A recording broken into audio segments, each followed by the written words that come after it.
प्रथम आईएएस। तो इस वीडियो में हम लोग देखेंगे कि एक्चुअली इंडियन रुपी जो है वो कल जो आपको इस पूरे साल का लास्ट जो है आपका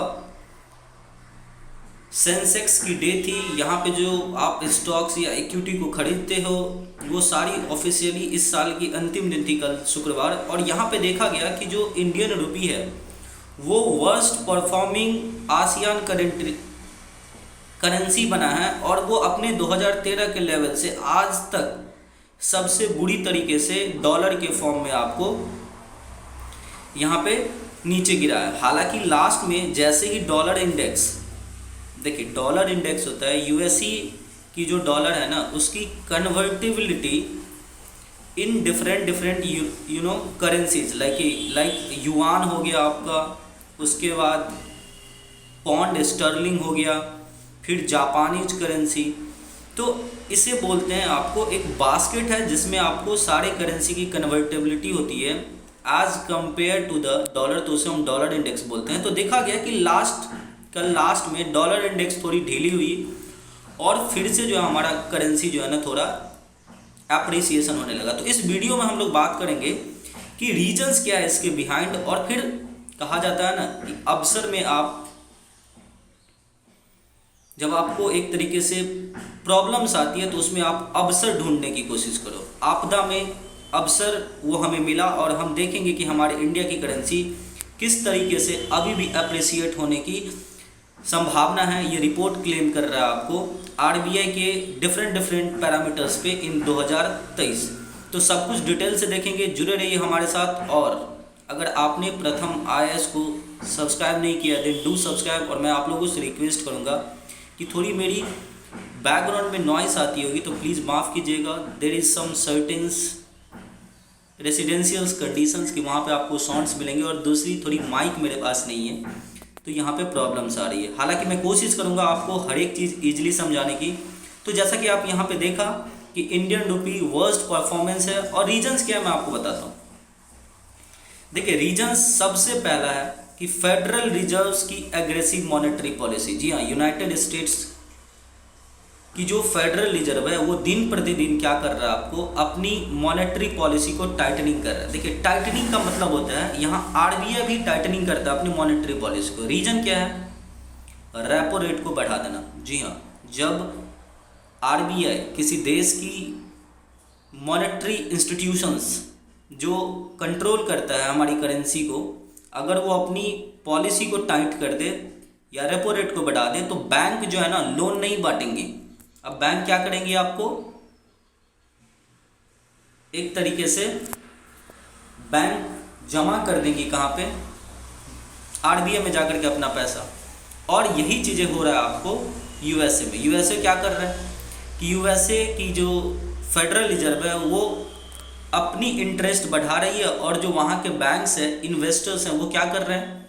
स्टॉक्स में पैसे नहीं लगाएंगे क्योंकि वहाँ पे वॉलेटिलिटी होती है। उसको 4% 5% का रिटर्न जो यूजुअली 0%, 0.1, 0.5% के आसपास होता है यूएसए में, अब वो बहुत ज़्यादा वहाँ पे मिल रहा है। ठीक है, तो लोग क्या करते हैं? बैंक में आराम से पैसे डाल देते हैं, मार्केट में पैसे नहीं बचते और उसका इम्पैक्ट पूरे दुनिया पे दिखता है। तो पहला रीज़न तो ये है। दूसरा रीज़न देखिए हुआ क्या कि अभी रिजर्व बैंक ऑफ इंडिया ने बोला कि भाई हमारी करंट अकाउंट डेफिसिट जो है ना वाइडेंस हो गई है all time high in July September quarter. और मैं आपको रीज़न बताता हूँ, हाई कमोडिटी प्राइस, इन्फ्लेशन और अपनी इंडियन रुपी को वीक होना। देखिए अकाउंट करंट में जो डेफिसिट होती है उसका मेन रीज़न होता है कि आपका जो कोर इन्फ्लेशन है उसको हटा करके जो आपकी डेली नीड की चीज़ें जैसे ऑयल खरीदना, ठीक है, आप कुछ इंपोर्ट एक्सपोर्ट करते हो डेली बेसिस पे, तो उसकी पेमेंट आपको लगभग हर टाइम करना पड़ता है। और अगर किसी कंट्री की total value of goods and service जो आपने इंपोर्ट किया और जो आपने एक्सपोर्ट किया उसमें जब इंपोर्ट बहुत ज़्यादा बढ़ जाती है, मतलब आप बाहर से मंगाते हो, तो उसे हम बोलते हैं करेंट अकाउंट डेफिसिट, क्योंकि आप एक्सपोर्ट कम कर रहे हो, इंपोर्ट ज़्यादा कर रहे हो। अब पॉइंट आते हैं कि सर रुपये पे क्यों इसका इम्पैक्ट पड़ा, तो देखिए जब आप बाहर से मंगाओगे तो इर्रिस्पेक्टिव ऑफ कि आपकी दो कंट्री के बीच में म्यूचुअल बायलैटरल जो है ना ट्रेड नहीं है। जैसे अभी मान लीजिए हम लोग को बात चल रहा है रसिया रूबल की, या रसिया की रूबल और इंडियन रुपी की, फिर इंडियन दिरहम की, ठीक है। इसके अलावा आपको चाहिए डॉलर, कोई चीज़ बाहर खरीदने के लिए। कोई कंट्री बोलेगा कि भाई हम आपकी करेंसी नहीं लेंगे, तो डॉलर, और डॉलर जब आप यूज करोगे तो आपकी डॉलर होगी खपत। इससे क्या होगा, आपकी फॉरेन डायरेक्ट इन्वेस्टमेंट लो डाउन हो जाएगी, और फॉरेन डायरेक्ट में स्लो डाउन होने के कारण से जब आप डॉलर खरीदोगे तो आपकी करेंसी वीक हो रही है, क्योंकि आप उसकी यूज नहीं कर रहे हो इंटरनेशनल मार्केट में। अपने देश में करेंसी ज़्यादा सर्कुलेट करने का मतलब है जस्ट लाइक कि आप बस क्या कर रहे हो, एक विश्वास दे रहे हो लोगों को कि लो ये पैसा पेपर का, और आप जा कर के खरीद लो। इसकी वैल्यूएशन तब बढ़ती है जब बाहर के लोग आपको आपकी रुपये की मांग करें, और ये चीज़ें जो है ना अब यहाँ पे दिखती नहीं है, और यही कारण है कि हमारी करेंट अकाउंट डेफिसिट जो है वो वाइडेंस हो रहा है।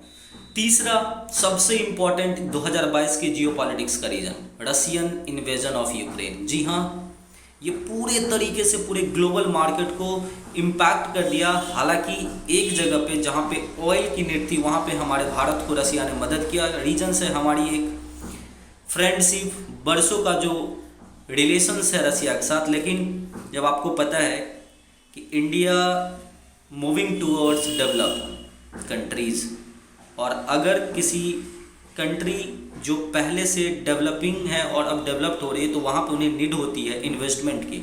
हालांकि मैं आगे आपको बताऊंगा इन्वेस्टमेंट की कमी नहीं आई, लेकिन इस इन्वेजन ने पूरे सप्लाई चेन को गड़बड़ा करके रख दिया, और इस कारण से हमारी जो रुपये पे भार आ गया, और वो जो है यहाँ पे प्रॉब्लम क्रिएट कर दिया आपको किस चीज़ में, हमारी रुपये की डेप्रिसिएशन। और जो मैंने आपको बताया कि जो करेंट अकाउंट डेफिसिट है, हालांकि ऑयल के टर्म्स में यहाँ पे कहीं ना कहीं हमें जान बचा होगा, क्योंकि रसिया आज भारत का सबसे बड़ा ऑयल निर्यातक देश है। लेकिन वहीं और भी दूसरी कमोडिटीज हो लाइक फूड, इन्फ्लेशंस, खाने की, ये सारी चीज़ें जो है ना अब यहाँ पे बढ़ती हुई दिखाई देती, और इसी कारण से इस साल वर्स्ट परफॉर्मिंग था। बट मैंने जैसे आपको बताया कि आपदा में आपको एक तरीके से अपॉर्चुनिटी ढूंढनी है, और ट्रेडर्स ने यहाँ पे बताया कि भाई देखो हमारी करेंसी गिरी तो है लेकिन टफ है ये चीज़ें, और अप्रिसिएट भी करेंगी। रीजंस क्या होता है कि यूजुअली हमारे कंट्री में जो है आपको जनवरी के महीने में एफडीआई की इन्फ्लोज होती है, और उस कारण से यहाँ पे देखा जा रहा है कि 2023 के फर्स्ट क्वार्टर में जो कंट्री की रुपी है वो 81.5 से लेकर के 83.5 के आसपास ये झूलेगी। और रीजन्स सिंपली ये भी बताया जा रहा है कि एप्रिसिएशंस बायस है हमारी कंट्री की करेंसी की तरफ, क्योंकि कमोडिटी की प्राइस थोड़ी ईज हुई है, इन्फ्लेशन थोड़ा कम हुआ है, और होपफुल है हमारे फॉरेन इन्वेस्टर्स इंडियन इक्विटीज में इन्वेस्ट करने के लिए। और इसका रीज़न भी मैं आपको बता रहा हूँ। देखिए, इवन दो हमारी इक्विटी मार्केट से लगभग $16.5 बिलियन मनी जो है ना फॉरेन इन्वेस्टर वापस ले गए, और इसके कंपैरिजन में 2022 में ओनली $4 बिलियन के आसपास आई। 2022 में केवल $4 बिलियन ले गया था 2021 में, और 2022 में 16.5। रीजन्स कि जिस तरीके से यहाँ पे जो है ना आपको जियोपॉलिटिकल सिचुएशंस क्रिएट हुआ, मुश्किल था कि आप अपने शॉर्ट टर्म इन्वेस्टर को यहाँ पे रख सकते हो। और ये चीज़ें जो है ना आपको कहीं ना कहीं देखने को मिला आपके राइवलरीज से भी। एशिया की जो बेस्ट करेंसी परफॉर्मर थी वो वन थी। आप बताइए हमें कमेंट में कि वन कहाँ, कौन से कंट्री का ये करेंसी है, और ये उम्मीद किया जा रहा है कि फिर से स्ट्रांग होगी। और जब आपकी पड़ोसी की करेंसी स्ट्रांग होगी तो कहीं ना कहीं आपको इन्वेस्टमेंट लाने में प्रॉब्लम होगा। बट जैसा मैंने आपको बताया कि यस, हमारी करेंसी अभी भी बहुत ज़्यादा उम्मीदें जताया जा रहा है कि हमारा जो इंडेक्स है स्टॉक्स का वो अभी भी बहुत इम्पॉर्टेंट है, इवन वॉलेटिलिटी होने के बाद भी। और इसका रीज़न मैं आपको बताता हूँ। पहली तो कुछ फंडामेंटल्स बहुत इम्पॉर्टेंट है अगर आपको स्टेबिलिटी बना के रखना। और यही चीज़ें देखने को मिला है कि सबसे पहले हमने अपने उस कंट्री को पीछे छोड़ा जो कई वर्षों तक हम पे राज किया, लूटा। ब्रिटेन को हम लोगों ने एक तरीके से पीछे छोड़ा था और 5वीं सबसे बड़ी इकोनॉमी बनी थी यूके को पछाड़ करके। दूसरा, उम्मीद किया जा रहा है, गवर्नमेंट का एक्सपेक्टेशन रिपोर्ट बता रहा है कि 2022-23 में लगभग ये $100 बिलियन की FDI जो इन्फ्लूज होने वाली है। और अभी फाइनल रिपोर्ट नहीं आया, हालांकि 2022 जाने को है। आप सभी लोगों को एडवांस में नए साल की बहुत बहुत बधाई।